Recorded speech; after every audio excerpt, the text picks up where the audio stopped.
ایک معصوم لڑکی، ایک سادہ سا سوال، اور پھر ایسا منظر جس نے پوری کائنات کو ہلا دیا۔ حضرت خواجہ غلام فرید نے اپنا ہاتھ اٹھایا تو کوٹ مٹھن سے لے کر مدینہ منورہ تک کے پردے اٹھ گئے، اور وہ نظارہ سامنے آیا جو صرف چند خوش نصیب کو نصیب ہوتا ہے: حضور نبی اکرم صلی اللہ علیہ وآلہ وسلم کی زیارت۔ اور پھر خواجہ صاحب نے کہا، دیکھا میرا دلہا کتنا سونا ہے۔ آج کی کہانی محبت کی ہے، محبت رسول کی، ایسی محبت جو دلوں کو بدل دے، روح کو سکون دے اور زندگی کو نئی روشنی دے۔ دوستو، آج کا واقعہ دل کو چھو لینے والا ہے۔ اگر آپ بھی حضور نبی کریم صلی اللہ علیہ وآلہ وسلم سے محبت کرتے ہیں، اگر آپ بھی صوفیہ کرام کی کہانیاں سننا پسند کرتے ہیں، تو ابھی چینل کو سبسکرائب کریں، ویڈیو کو لائک کریں، کمنٹ میں لکھیں یا رسول اللہ صلی اللہ علیہ وآلہ وسلم ضرور لکھیں، اور دوستوں کے ساتھ شیئر کریں۔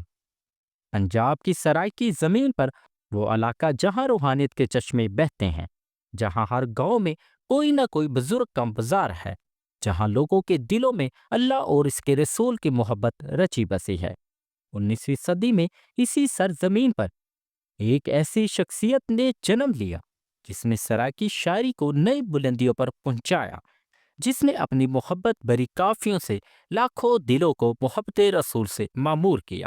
یہ تھے حضرت خواجہ غلام فرید رحمت اللہ علیہ، چاچڑا شریف کے رہنے والے، کوٹ مٹھن میں مدفون، لیکن ان کی محبت آج بھی زندہ ہے لاکھوں دلوں میں۔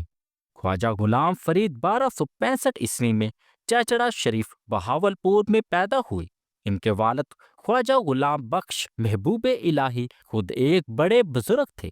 خاندان میں روحانیت کی روایت صدیوں پرانی تھی، لیکن خواجہ غلام فرید کی زندگی آسان نہیں تھی۔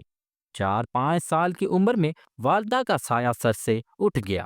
12 سال کی عمر میں والد بھی وفات پا گئے۔ آپ یتیم ہو گئے، لیکن اللہ نے انہیں وہ دولت دی جو ہر دولت سے بڑی ہے۔ انہیں محبت رسول کی دولت ملی، اور یہ محبت اتنی گہری تھی، اتنی سچی تھی کہ ان کی پوری شاعری، ان کی پوری زندگی اسی محبت کے رنگ میں رنگی ہوئی تھی۔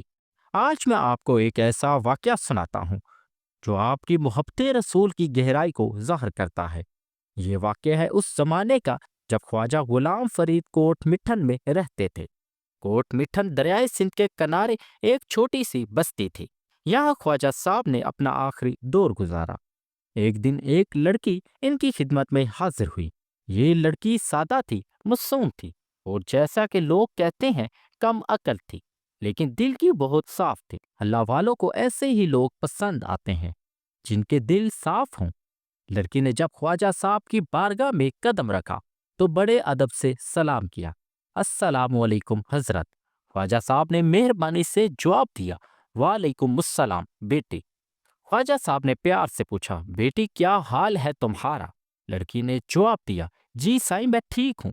پھر لڑکی نے بڑی معصومیت سے پوچھا، اور آپ کا کیا حال ہے؟ خواجہ صاحب مسکرائے اور فرمایا، الحمدللہ میں بھی ٹھیک ہوں۔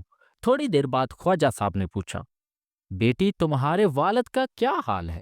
لڑکی نے کہا، جی حضور وہ ٹھیک ہیں۔ معصومیت کا سوال۔ پھر لڑکی نے اپنی معصومیت میں پوچھا، اور آپ کے والد کا کیا حال ہے؟ یہ سوال سن کر شاید کوئی اور ناراض ہو جاتا، کیونکہ خواجہ صاحب کے والد تو برسوں پہلے وفات پا چکے تھے۔ لیکن خواجہ صاحب جانتے تھے کہ یہ لڑکی معصوم ہے، نا سمجھ ہے۔ انہوں نے بڑے پیار سے جواب دیا، الحمدللہ ہمارے والد صاحب بھی ٹھیک ہیں۔ تھوڑی دیر گزری تو خواجہ صاحب نے پوچھا، بیٹی تمہاری شادی ہو گئی؟ لڑکی خوشی سے بولی، جی سائیں میری شادی خیریت سے ہو گئی۔ پھر اس نے معصومیت سے پوچھا، اور آپ کی بھی شادی خیریت سے ہو گئی؟ خواجہ صاحب مسکراتے ہوئے فرمائے، جی ہاں بیٹی ہماری شادی بھی خیریت سے ہو گئی ہے۔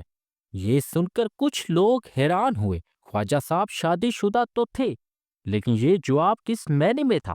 بعد میں سمجھ آیا کہ خواجہ صاحب روحانی شادی کی بات کر رہے تھے۔ ان کی روح کا نکاح تو محبت رسول سے ہو چکا تھا۔ پھر خواجہ صاحب نے پوچھا، بیٹی تمہارے دلہے کا کیا حال ہے؟ جی سائیں میرا دلہا ٹھیک ہے الحمدللہ۔ اور پھر اس نے وہ سوال کر دیا، جو اس پوری ملاقات کا اصل موڑ بننے والا تھا۔ لڑکی نے بڑی سادگی سے پوچھا، اور آپ کے دولہا کا کیا حال ہے؟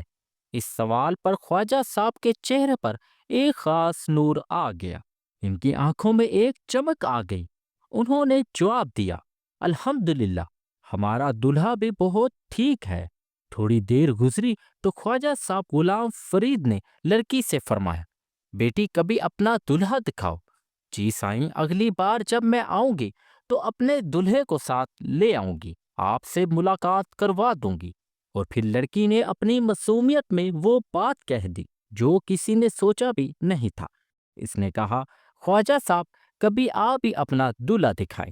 جب یہ الفاظ لڑکی کی زبان سے نکلے تو خواجہ غلام فرید پر ایک خاص حالت طاری ہو گئی۔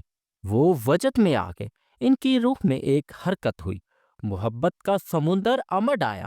خواجہ صاحب نے فرمایا، تم نے میرا دلہا دیکھنا ہے؟ لڑکی نے معصومیت سے کہا، جی سائیں۔ اور پھر وہ لمحہ آیا جو تاریخ بن گیا۔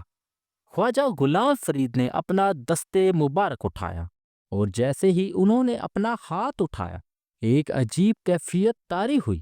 کوٹ مٹھن سے لے کر مدینہ منورہ تک تمام پردے اٹھ گئے، فاصلے ختم ہو گئے، اور سامنے وہ منظر تھا جس کی تمنا ہر مومن کے دل میں ہوتی ہے۔ سامنے حضور صلی اللہ علیہ وآلہ وسلم کا نورانی چہرہ تھا، روضہ اقدس کا منظر تھا، گنبد خضرا کی وہ شان تھی۔ خواجہ غلام فرید نے لڑکی سے فرمایا، دیکھ اور بتا میرا دلہا کتنا سونا ہے۔ یہ منظر دیکھ کر لڑکی دنگ رہ گئی۔ اس کی سادہ آنکھوں نے وہ دیکھ لیا جو بڑے بڑے عابدوں کو بھی نصیب نہیں ہوتا۔ اس کی زبان سے الفاظ نہیں نکل رہے تھے، بس آنکھوں میں آنسو تھے اور دل میں ایک عجیب کیفیت۔ خواجہ صاحب نے دوبارہ فرمایا، بول بیٹی میرا دلہا کتنا سونا ہے؟ لڑکی روتے ہوئے بولی، سائیں بہت سونا ہے، ایٹھو سونا کوئی نہیں، اس سے خوبصورت اور کوئی نہیں ہے۔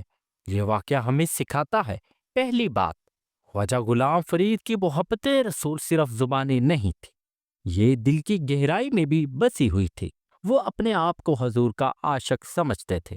ان کی شاعری میں بھی یہ محبت جھلکتی ہے، میں تنو بنیا نال محبت دے بننا، میں نے تجھ سے محبت کے بندھن باندھے ہیں۔ دوسری بات، اللہ کے ولی معصوموں سے محبت کرتے ہیں۔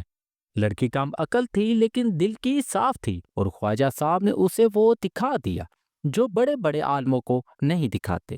تیسری بات، اولیاء اللہ کو اللہ نے خاص طاقتیں دی ہیں، یہ کرامات ہیں جو اللہ کی مرضی سے ظاہر ہوتی ہیں۔ خواجہ صاحب نے کوٹ مٹن سے مدینہ منورہ تک دیکھ لیا، یہ کوئی جادو نہیں، یہ اللہ کی طرف سے دی گئی ایک خاص نعمت ہے۔ چوتھی بات، ہمیں بھی محبت رسول کو اپنے دلوں میں بٹھانا چاہیے۔ خواجہ صاحب کی طرح تو نہیں ہو سکتے، لیکن کوشش تو کر سکتے ہیں۔ حضور نبی کریم کو اپنا دولہا بنا لیں، یعنی ان سے ایسے محبت کریں جیسے دلہن اپنے دلہے سے کرتی ہے۔ دوستو، یہ تھا خواجہ غلام فرید کا حیرت انگیز واقعہ۔ اگر آپ کو یہ واقعہ پسند آیا، اگر آپ کے دل میں بھی محبت رسول کی آگ بھڑک اٹھی، تو فوراً ویڈیو کو لائک کریں تاکہ یہ واقعہ اور لوگوں تک پہنچے۔ چینل کو سبسکرائب کریں اور گھنٹی کا بٹن دبائیں۔ کمنٹ میں یا رسول اللہ ضرور لکھیں اور شیئر کریں اپنے دوستوں کے ساتھ، شاید کسی کے دل میں بھی محبت رسول کی چنگاری بڑک جائے۔ میری دعا ہے، یا اللہ ہمیں بھی اپنے پیارے نبی کریم صلی اللہ علیہ وآلہ وسلم کی سچی محبت عطا فرما، ہمیں ان کی سنت پر چلنے کی توفیق دے، اور ہمیں دنیا اور آخرت میں ان کے قدموں میں جگہ عطا فرما، آمین۔ یاد رکھیں، میرا دلہا سونا ہے سب تو پیارا، حضور نبی کریم صلی اللہ علیہ وسلم دا نام نیارا۔ اللہ پاک ہم سب کو محبت رسول کی دولت عطا فرمائے، آمین یا رب العالمین۔ اس کے ساتھ ہی مجھے اجازت دیں، اللہ حافظ۔